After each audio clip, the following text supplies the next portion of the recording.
কোনো এক জঙ্গলে মিনু নামে এক শিয়াল বাস করত। মিনু শিয়ালের খুব খিদে পেয়েছিল।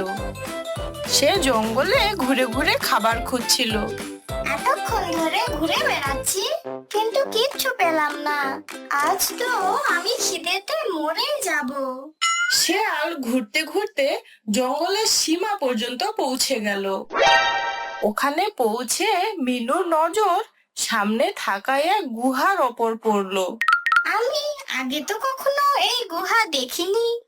কি জানি যদি আমি এই গুহার ভিতর খাওয়ার মতো কিছু পেয়ে যাই। মিনু শিয়াল যখনই গুহার ভেতরে প্রবেশ করলো, সে ঘাস দিয়ে ঢাকা এক গর্তের মধ্যে পড়ে গেল আর অজ্ঞান হয়ে গেল।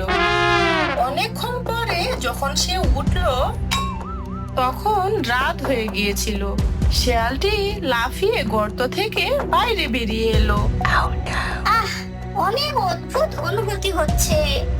শিয়ালটি ক্ষুধার্ত হয়ে নিজের জঙ্গলে ফিরে গেল।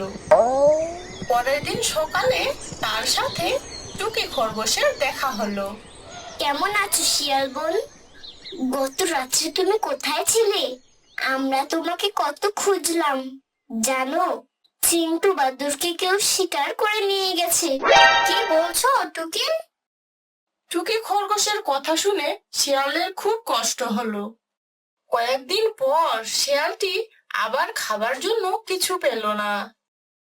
সে অনেক চিন্তিত হয়ে পড়ল। গতবার তো আমি কোনো রকমে বেঁচে গেলাম। যদি আজ আমি খাওয়ার জন্য কিছু না পাই তাহলে আমি নির্ঘাত মরবো। কিছু সময় ধরে চলার পর শিয়ালের মাথা ঘুরতে লাগলো আর সে অজ্ঞান হয়ে গেল। পরের দিন সকালে যখন সে উঠলো, তখন তার হাত আর মুখে রক্ত লেগেছিল। তার কিছু বুঝে ওঠার আগেই টুকি খরগোশ দৌড়াতে দৌড়াতে মিনু শিয়ালের কাছে এলো আর বলল, আরে মিনু, তুমি কোথায় ছিলে? কেন, কি হয়েছে? গত রাত্রে আবার একটা শিকার হয়েছে। যে জীবটা চিন্টু বাদুরকে খেয়েছিল সে মানুষী হরিণকেও খেয়েছে। এটা তো খুব খারাপ হলো। টুকি খরগোশের নজর শিয়ালের হাত আর মুখে লেগে থাকা রক্তের ওপর পড়লো। তোমার হাত আর মুখে লেগে থাকা রক্তটা আবার কিসের? তোমার কি কোনো আঘাত লেগেছে? জানি না টুকি, আমার কখন কোথায় কিভাবে লাগলো কিছু মনে নেই। ও কোনো ব্যাপার নয়, চলো যাওয়া যাক।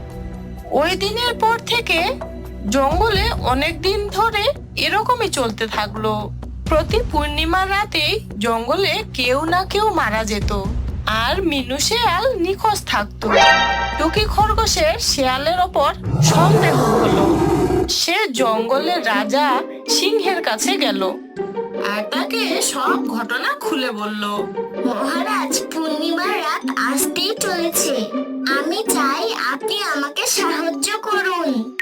কিরকম সাহায্য? খরগোশ সিংহকে নিজের ষড়যন্ত্রের কথা বলে। সিংহ সাহায্য করার জন্য তৈরি হয়ে যায়। পূর্ণিমার রাতের আগেই সারা দিন খরগোশ শেয়ালের সাথে সাথেই থাকতো।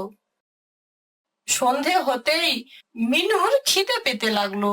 সে টুকিকে বলে, টুকি, আমার কিরকম একটা লাগছে। তুমি আমাকে কিছুক্ষণের জন্য একা ছেড়ে দাও। আমি এখন কিছুক্ষণের জন্য বিশ্রাম নিতে চাই। টুকি শেয়ালের কথা মেনে নেয় আর চুপি চুপি তার পিছু করতে থাকে। কিছুক্ষণের মধ্যেই রাত হয়ে যায়। শেয়াল জঙ্গলের অন্য দিক থেকে গুহার ভিতরে চলে যায়। খরগোশ চুপচাপ সব কিছু দেখে নেয়।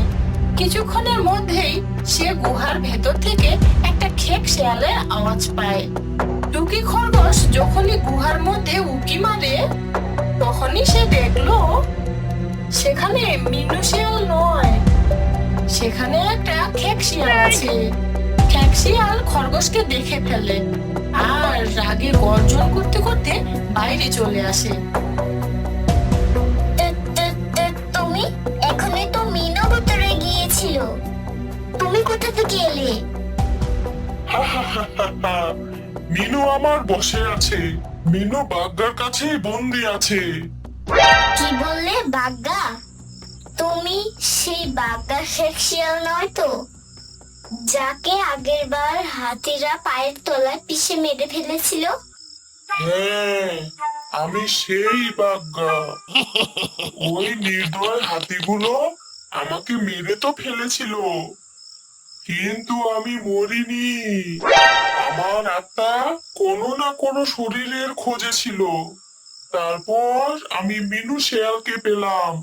প্রতি পূর্ণিমা রাতে আমি মিনু শেয়ালের ওপর ভর করে শিকার করি, আর নিজের সাথে হওয়া অন্যায়গুলোর বদলা নেই। আজ তোমার পালা। তুমি প্রতিদিন আমায় দেখতে, কিন্তু তুমি মিনুর বন্ধু বলে এতদিন আমি তোমায় খাইনি। আজ তুমি বাঁচবে না।